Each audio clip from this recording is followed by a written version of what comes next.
realised that my actual liking it wasn't just like, oh, there's this correlation between me liking it and then me having that thing. It's like it's inextricably bound up in the way we, quote, like things, just in the way we dislike things.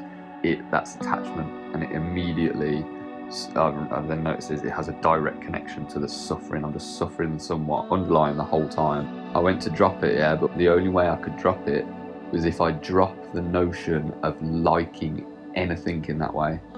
And so in a way, but then you feel kind of, what's the word, like adrift somewhat, bereft of what seems to make life meaningful, because then I'm like, oh, I need to let go of the fact that I like anything at all. I like my relationship. I like my intimate relationship. I like my relationship with my friends, with my family, etc. I like the conditions that I have. I like our life, all these sorts of things. You realise you have to drop that very liking, and you're like, that's weird. That's weird. Now I feel really like there's nothing to hold on to. That's the whole point. That's what attachment is. It's holding on to things. Yeah? And this is where people get confused with Buddhism. It's so nearly what they're talking about. When you hear, oh, you let go of all attachment, what do you think? Most people think of living without any possessions and all that sort of stuff. Like, oh, in order to practice Buddhist awakening, you need to go through this process of kind of, they mistakenly use another word as well, renunciation. What you're renouncing, it's not the actual conditions themselves, it's your attachment to them. So you'll still have that relationship. I'll still enjoy my other relationships. I'll still enjoy our life and all these conditions, but you have to unhook in the mental. It's a very specific process. It's not this generalized, oh, we'll just drop all these things and not care about them. It's the fact that we are confused about how we are meant to hold these things in the mind, how they're meant to be represented in our minds. We represent everything as objects. To me, enjoying my relationships, the way they appear, the way they present in the mind is as objects. You are much more than you are this object in my mind. Water, minerals, oxygen, earth, stardust, and in constant flux. And any one of those things is also not an object. It's constant change at the atomic level, And you might think, oh, that's quite arbitrary. I mean, that doesn't relate to our everyday life. It absolutely does, because that truth goes all the way down, but then all the way back up as well. It goes down to that level where you see at that level. That's what you do in meditation. You think, oh, I'm just in this deep meditative state, and now my emotions are becoming these waves, and then they're these spatial sort of just this little tiny bits of flux and stuff. But what you can easily miss, and what I think I've missed this connection so directly at least, is that all that you're doing is you're training your mind, basically in that respect, in that specific way of doing Vipassana style meditation in that way, is you're training your mind to be a microscope. And what do microscopes do? Do they change what they're looking at? No, they only resolve, they only make more clear. So what you're seeing more and more is reality as it is. Like, if I move my hand like that, it kind of looks like it's just one object that's sort of like stretching, but really it's like disappearing every time, You know what I mean? It takes on a bit of solidity almost. Like, if you measured it, you say, oh, well, it's that wide. It's that wide.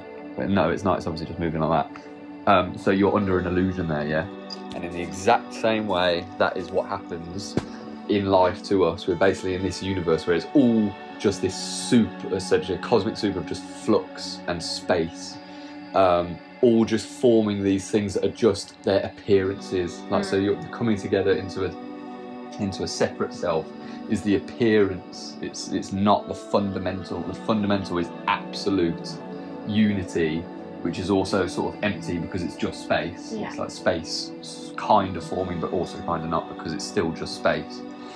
And you're coming to see that, and you've got all the way down the telescope, essentially, seeing that.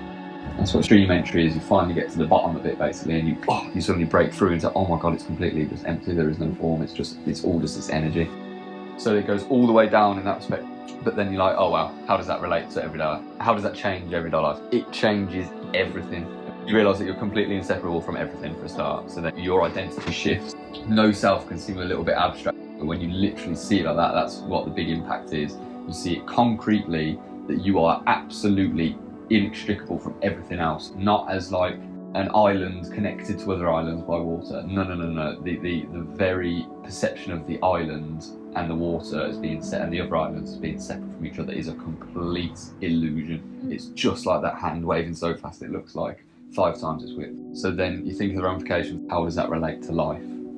Complete unity. We're so used to, like I said, seeing those objects in mind, seeing them as separate, seeing, oh, I like this. But all of those objects are make-believe. They do not exist. My mum as a separate entity does not exist. We're objectifying all of these things, separating them all out, and then saying, oh, if this thing happens to this thing, then I'm going to like or dislike that. Now you think that's just normal human life? Yes. And how did Gautama Buddha, who almost definitely did write the Four Noble Truths, I'll come up with them, they didn't write stuff down in those days. How did he put it? Life is suffering, life is dukkha. It's so endemic that there's a similar thing in the neuroscience literature over the past decade or so, where they discovered the default mode network. They're basically, and it uses the same literary device. The human mind is a wandering mind, and a wandering mind is an unhappy mind. It's the same thing. When we drift in thought, we end up attaching because we think in this way. Human life, life is dukkha. It's so endemic that that's what we do. But that wandering mind that becomes attached is an unhappy mind. And so the reason for that, like I said, is because we've not resolved everything. We've not seen it clearly. And as soon as you do that, and then as soon as you make that correction in your thought each time, then life is dukkha. Dukkha is caused by attachment. You can become free from attachment and thus free from dukkha. And this is how you do it. The Noble Eightfold Path.